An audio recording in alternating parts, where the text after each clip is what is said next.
Баршаға сәлем достар. Бүгін өте дәмді казан кебаб тағамының дайындалу жолымен бөлісемін. Өте дәмді, жасалуы да аса қиын емес. Видеоны соңына дейін қарап, менің арнама тіркелуді ұмытпаңыздар. Дысымызға алдын ала туралған етімізді саламыз. Қойдың құйрық майын саламыз.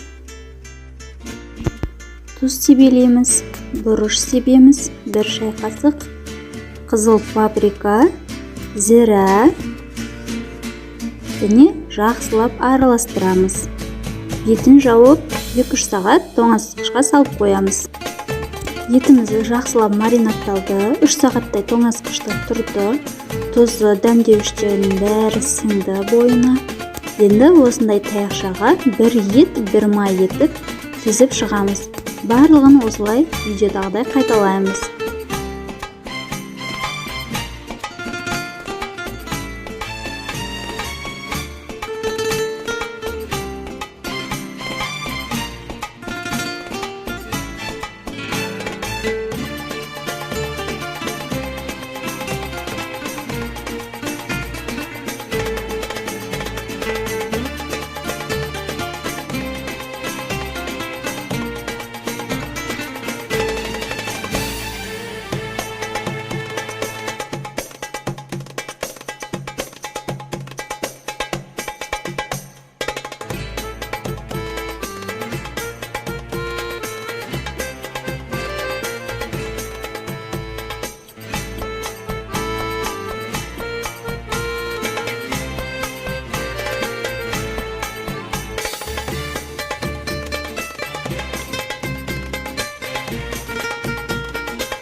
Қазанымызды отқа қойып қыздырып, үстінен көп мөлшерде сұйық май құямыз.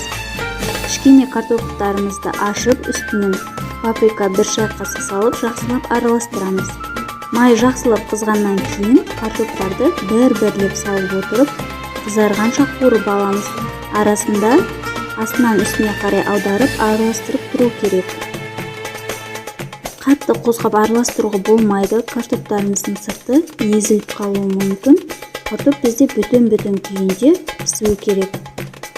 Картоптың барлығы піскеннен кейін майын сорғытып, сүзіп аламыз да, қалған картоптарымызды да солай салып, қуырып аламыз. Мен картопты 2 бөліп қуырып алдым.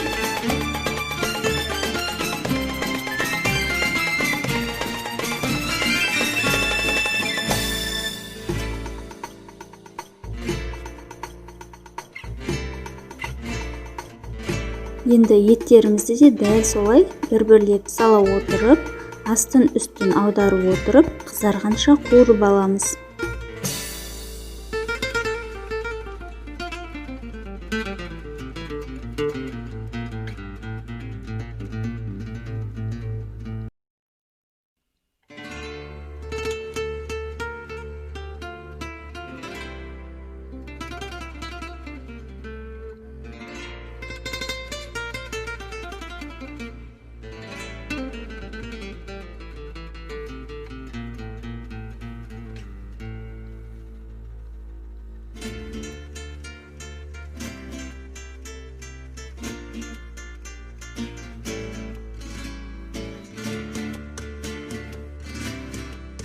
Еттің бәрі қуырылып болды.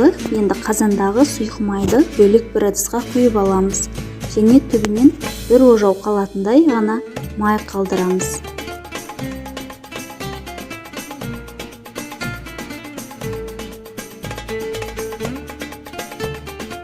Қазанымыздың ішіне қуырылған картоптарымызды саламыз.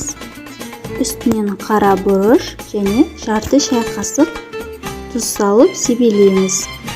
Үстінен дөңгелектеп туралған пияздарымызды қойып шығамыз да, оның үстінен еттеріміздің барлығын тізіп шығамыз.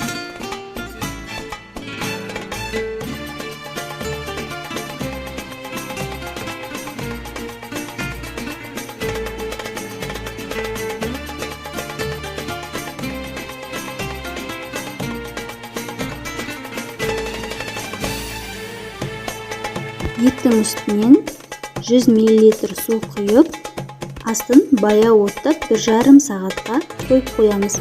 Қарап тұру керек, егер сізде су таусылып қалса, кішкене ғана 50 грамдай су қосуға болады. Мінекей біздің тағамымыз дайын болып қалды. Өте тез жасалады.